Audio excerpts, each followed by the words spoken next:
আজ কল্পতরু উৎসব। ভগবান শ্রী রামকৃষ্ণ এই কল্পতরুর দিনেই আজ জাতি ধর্ম নির্বিশেষে প্রত্যেকটি মানুষের মঙ্গল কামনা করে গেছেন। প্রত্যেকটি মানুষের যাতে শুভ হয়, মঙ্গল হয়, জীবন যাতে সমস্ত বাধা বিপত্তি থেকে মুক্ত হয়, দু হাত তুলে আশীর্বাদ করেছেন এবং বলেছেন যে তোদের চৈতন্য হোক। আজকের ব্লগটা সম্পূর্ণ আলাদা রকমের। তো ভগবানের দর্শনের জন্য আমরা আজ কাশীপুরের উদ্দেশ্যে রওনা দেব। বন্ধুরা, বেরিয়ে পড়েছি আমরা কাশীপুরের উদ্দেশ্যে ভগবানের দর্শনের জন্য।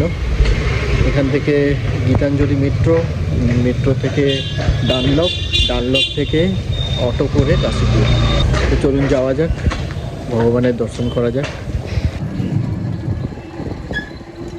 বন্ধুরা, এখন আমরা গীতাঞ্জলি মেট্রো স্টেশনের বাইরে, এখান থেকে যাব বরাহনগর। চলুন যাওয়া যাক। বন্ধুরা, আমরা এখন বরাহনগর পৌঁছে গেছি। টোটো করে বা রিক্সা ধরে এখান থেকে আমরা যাব কাশীপুরের উদ্দেশ্যে। চলুন যাওয়া যাক। বন্ধুরা, এখন আমরা কাশীপুরের ডানলপ থেকে কাশীপুরের উদ্দেশ্যে রওনা দেবো এই অটোটা করে। এখান থেকে হয়তো আর 10-15 মিনিট সময় লাগবে কাশীপুর।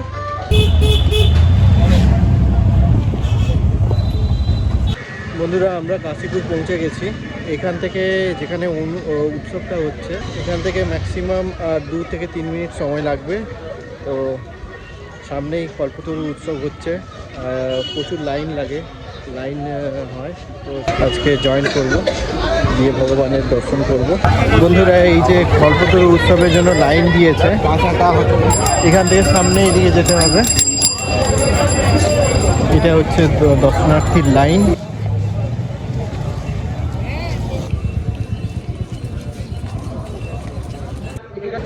আমরা লাইনের একদম লাস্টে, আমাদের পেছনে আর কোনো লাইন নেই, আমরা লাইনের একদম লাস্টে। আমার আগে মোটামুটি 2 থেকে 3 লাখ লোক সামনে দাঁড়িয়ে আছে লাইনে।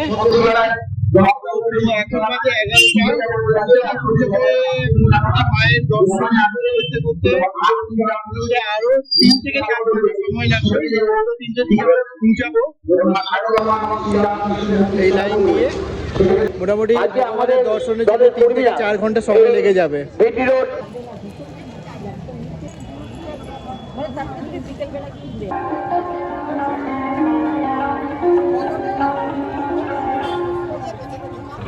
दर्शन के लाइन के निकट এইমাত্র জাস্ট ঢুকেছি মন্দিরের মধ্যে মায়ের দর্শনের জন্য।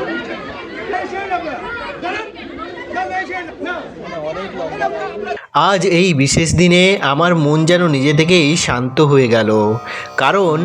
কারণ আজ আমি এসেছি ঠাকুর শ্রী রামকৃষ্ণ পরমহংসদেব ও সারদা মায়ের কাশীপুরের পবিত্র বাড়িতে। কাশীপুরের উদ্যানবাটিতে পা রাখার মুহূর্ত থেকেই এক অদ্ভুত শান্তি যেন চারিদিকে ছড়িয়ে আছে। মনটা যেন ধীরে ধীরে সমস্ত কোলাহল ভুলে ভক্তির স্রোতে ভেসে যেতে লাগলো। সারাদিন ধরেই ফুল দিয়ে সাজানো হয়েছে এই পবিত্র স্থানটি।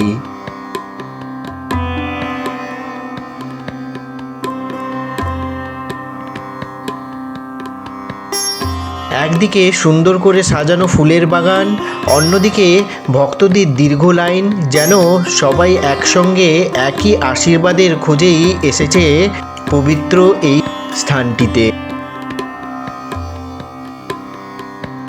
কাশীপুরের এই উদ্যানবাটিতে দাঁড়িয়ে মনে হলো এখানে না আছে কোনো তাড়া, না আছে কোনো চাওয়া পাওয়ার হিসেব, শুধু আছে ভক্তি, শক্তি আর আত্মসমর্পণ।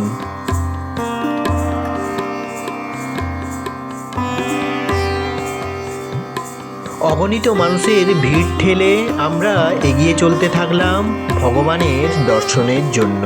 প্রথমেই দর্শন পেলাম সারদা মায়ের মুখের সেই অদ্ভুত স্নিগ্ধতা, মমতা আর শান্তির ছোঁয়া, যেন মনে হলো মা যেন সত্যি সামনে দাঁড়িয়ে আছেন।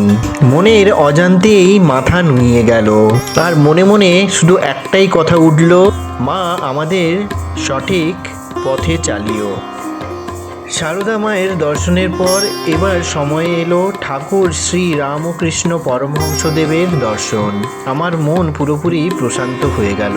ঠাকুরের সেই করুণা দৃষ্টি, সহজ অথচ গভীর মুখভঙ্গি, মনে হলো যেন তিনি বলছেন, ভয় নেই, আমি আছি। আর এই মুহূর্তেই মনের সমস্ত ক্লান্তি, দুশ্চিন্তা, অবসাদ কোথায় যেন মিলিয়ে গেল। ঠাকুর আজকের দিনে ভক্তদের উদ্দেশ্যে আশীর্বাদ দিয়ে বলেছিলেন, তোমাদের চৈতন্য হোক।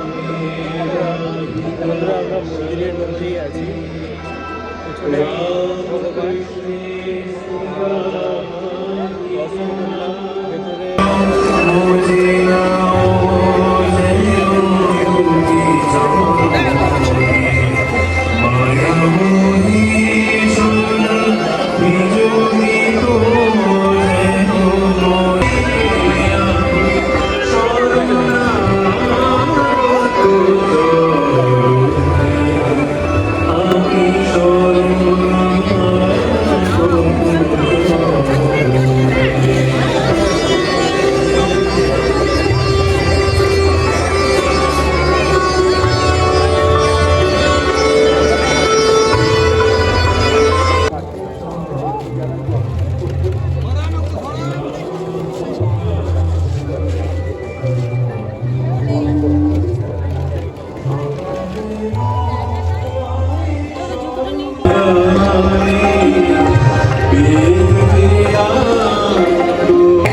ভেতরে রামকৃষ্ণদেব কল্পতরু হয়েছিল। সেই গাছের দর্শন করে আপনাদের মনে কোনো ইচ্ছা থাকে সেটা প্রে করতে পারেন।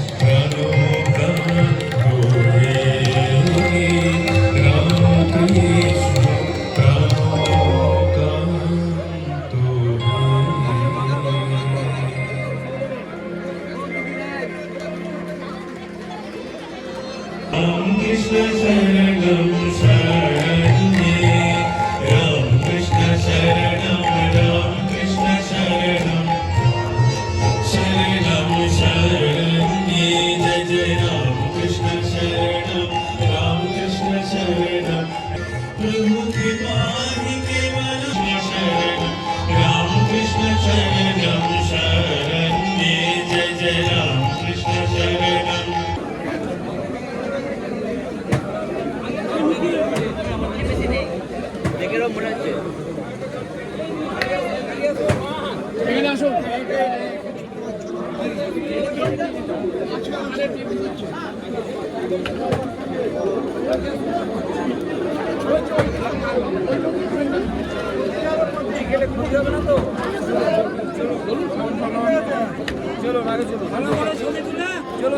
বন্ধুরা, আমাদের ভগবানের দর্শন কমপ্লিট হয়েছে। আর বেরোনোর সময় খিচুড়ি প্রসাদ নিলাম। খিচুড়ি প্রসাদ আপনাদের সবার জন্য খিচুড়ি প্রসাদ। আপনারা অবশ্যই জানাবেন ভগবানের দর্শন কেমন হলো, আপনাদের কেমন লাগলো। আর প্রথমবার যদি চ্যানেলটাকে যদি আপনারা দেখে থাকেন তাহলে লাইক, শেয়ার আর সাবস্ক্রাইব করার অনুরোধ রইল।